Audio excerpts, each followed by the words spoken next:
So today we will learn about how we can convert string to number. In the previous session, we worked on the prompt method.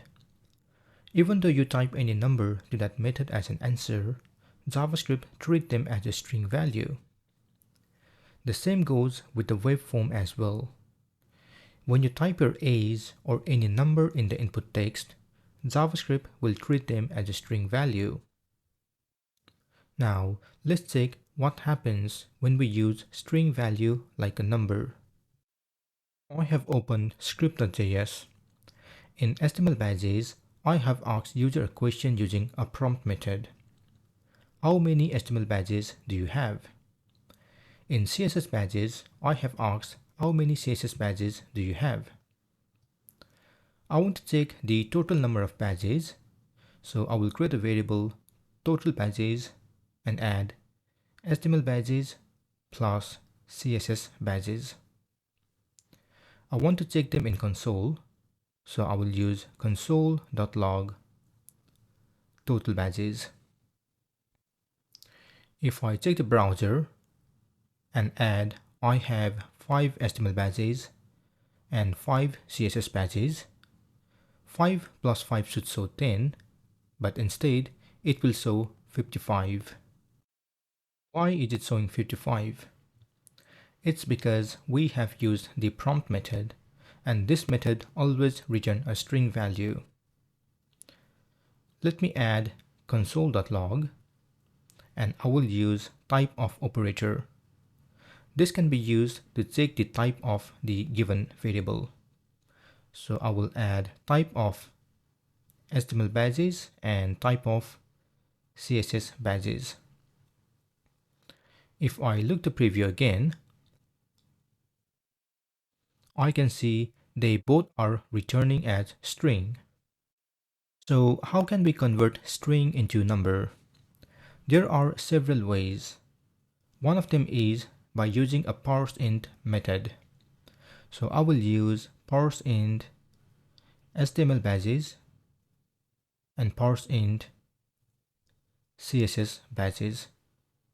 One thing to remember, when using this parseInt method, it will only return integer or a whole number. Let me check the preview. And now I can see they both are a number. So I will copy this parseInt HTML badges and parseInt CSS badges to our total badges. Let me check the preview again. And this time when I add 5 plus 5, it is returning 10. Great. There is also another method which can be used on decimal number. It's the parseFloat method. So let me comment this code and add a new variable num1 and assign them to a string 3.5. Then in console log, I want to add type of num1. If I check the preview, I can see it is a string. But if I add parseFloat num1, it returns as a number. We can use both parseInt and parseFloat method with numbers including letters. For example, let me add parseFloat. Then I will add 8 years ago. You can see how it ignores all the letters and only return number 8. But if it starts with the letters, then it returns not a number. For example, let me add it was in 2005. You can see it returns NaN, which is not a number. You can also use parseInt method with decimal number, but it will only return as a whole number. For example, if I add 25.5, it will only return 25. There is also unary plus operator which help to convert string into number. Let me uncomment my code and remove the variable I created earlier. In order to use unary plus operator, we just need to use plus operator at the beginning of the variable. So add plus HTML badges and plus CSS badges. So this is unary plus operator HTML badges, plus operator and unary plus operator CSS badges.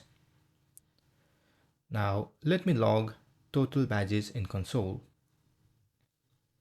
If I check the preview and add 20 and 20, it returns 40. Great. This is the end of this session. In the next session, we will learn the third topic, math object. Feel free to comment below if you have any questions. Also, please don't forget to like, share, and subscribe to my channel to get more videos in the future. Thank you and see you soon.